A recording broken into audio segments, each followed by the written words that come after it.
आपने बिजली के प्रश्न पर अनुपूरक करने की अनुमति दी, आपको इसके लिए बहुत बहुत आभार। महोदय, प्रतिदिन जलने वाला बिजली का ट्रांसफार्मर पूछ रहा है भारतीय जनता पार्टी की सरकार से, प्रतिदिन जलने वाला बिजली का ट्रांसफार्मर पूछ रहा है भारतीय जनता पार्टी की सरकार से कि मैं कैसे जला, मैं कैसे जला, ओवरलोड से जला हूं, पूछ रहा है कि ओवरलोड से जला हूं या घटिया सामग्री से जला हूं, ओवरलोड से जला हूं या घटिया सामग्री से जला हूं, या कमीशन की आग से जला हूं, या कमीशन की आग से जला हूं, पूछ रहा है। माननीय आज उत्तर प्रदेश की जनता मंत्री जी के लिए कह रही है कि मंत्री जी के भाषण में करंट 1000 वोल्ट का, मंत्री जी के भाषण में करंट 1000 वोल्ट का और जनता के घर पहुंचे अंधेरा कोल्ड स्टोर का। माननीय ये उत्तर प्रदेश की जनता का राज, उत्तर प्रदेश की जनता मंत्री जी आपसे पूछ रही है कि उसकी बस्तियों में लगा हुआ ओवरलोडेड ट्रांसफार्मर आप कब उच्चीकृत कराओगे।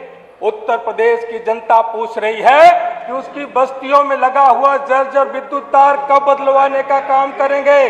उत्तर प्रदेश की जनता पूछ रही है कि उसकी गांव में जो बांस बल्लियों से जो लाइन बनाई गई है, विद्युत तार खींचे गए हैं, केबलें खींची गई है, वहां पर आप विद्युत लाइन बनाने का काम कब तक करेंगे।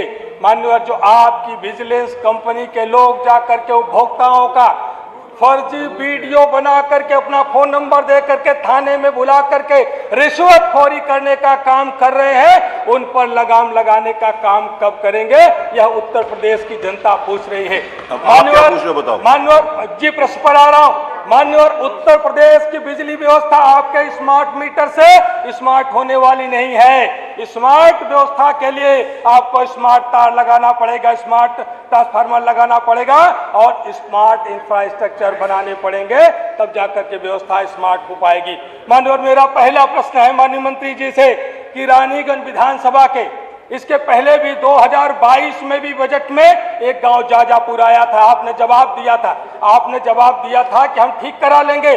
5वां अंतिम बजट आपने पेश कर दिया, लेकिन जाजापुर सहित रानीगंज विधानसभा की सभी बस्तियां जो अभी तक अधूरी विद्युतीकरण में है, जहां पर अभी बिजली के तार नहीं पहुंचे हैं, उन बस्तियों में बांस बल्ली हटा करके विद्युत लाइन कब तक बनाने का काम करेंगे। उनके जो ओवरलोडेड ट्रांसफार्मर है उसको उच्चीकृत कराने का काम कब करेंगे।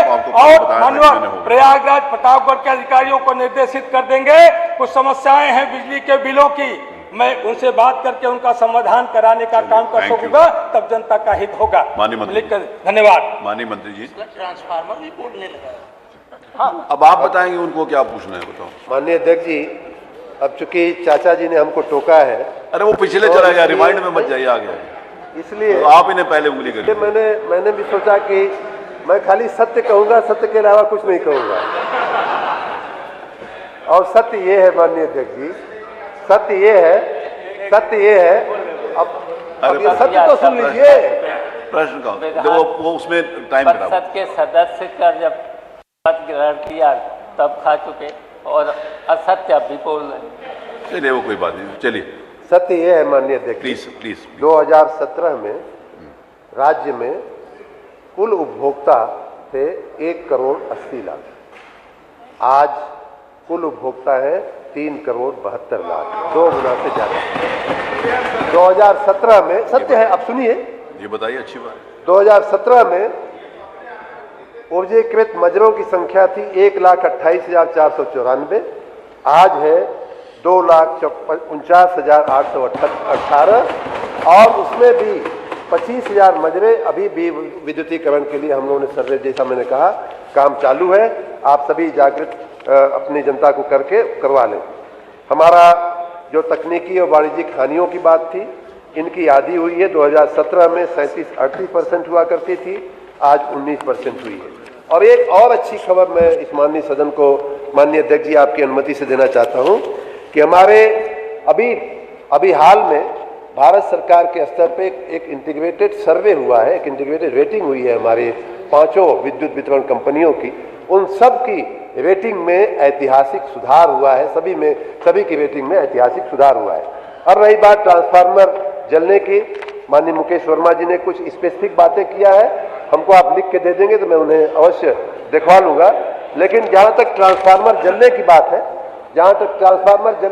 है, माननीय अध्यक्ष जी, तो पहली बार इस राज्य के विद्युत व्यवस्थापन में ऐसा हुआ है कि हमने डेडिकेटेड अनुरक्षण का माह चलाया। अनुरक्षण का काम जो है, आपके समय में अनुरक्षण का सारा पैसा माननीय चाचा जी पता नहीं कहां चला जाता था, किसी को मालूम नहीं पड़ता। चाचा थोड़ी हैं। अब हम जो है अनुरक्षण, अब गंभीरता के साथ हम अनुरक्षण का काम कर रहे हैं और यही कारण है कि ट्रांसफार्मर जलने की जो तीव्रता थी माननीय अध्यक्ष जी, उसमें बहुत कमी आई है। अनुरक्षण का परिणाम ये रहा है, मैं आंकड़े के साथ बता सकता हूं कि पावर ट्रांसफार्मर 3 साल का ही मैं बता रहा हूं, पावर ट्रांसफार्मर की जो जलने की तीव्रता थी वो 2023-24 में लगभग 4% ट्रांसफार्मर जलने की तीव्रता थी।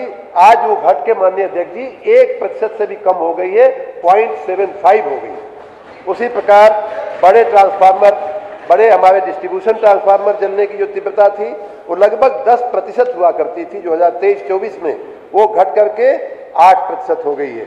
और 100 kVA के अधिक क्षमता वाले 14% हुआ करती थी ट्रांसफार्मर जलने की जो तीव्रता थी, वो घट करके आधी हो गई है, लगभग 6% हो गई।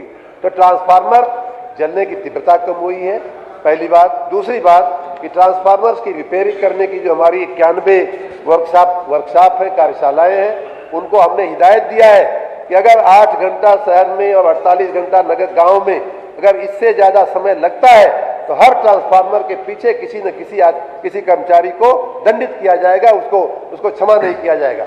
ऐसा कहीं भी अगर आपके ध्यान में आती है बात तो हमारे ध्यान पे लाइएगा। रही बात माननीय अध्यक्ष जी, जब डिमांड बढ़ती है, इनके समय जो पीक डिमांड हुआ करती थी 12,000-13,000 मेगावाट हुआ करती थी, इन्होंने इंफ्रास्ट्रक्चर पे काम नहीं किया। हमारा अनुरक्षण की वजह से हमारे ट्रांसफार्मर अच्छे हो रहे हैं। हमारे ट्रांसमिशन कंपनी को अभी 2 महीना पहले भारत सरकार का एक सर्वे हुआ था, उसमें पुरस्कार मिला है, best transmission company of the country. इस तरह से हम लोग काम कर रहे हैं। किसी भी क्षेत्र में डिमांड बढ़ रही है, ये बात सही है। डिमांड हमारी आपके समय की 2.5 गुना हुई है। आपकी 12,000 मेगावाट हुआ करती थी पीक डिमांड, आज हमारी 31,000 हुई है। उसके चलते ये सारे इंफ्रास्ट्रक्चर पे दबाव पड़ता है, भार बढ़ता है, लेकिन हम उसका अनुरक्षण करते हुए, अपग्रेड करते हुए लगातार उसे बेहतर बनाने का। Doctor HN Singh Patel.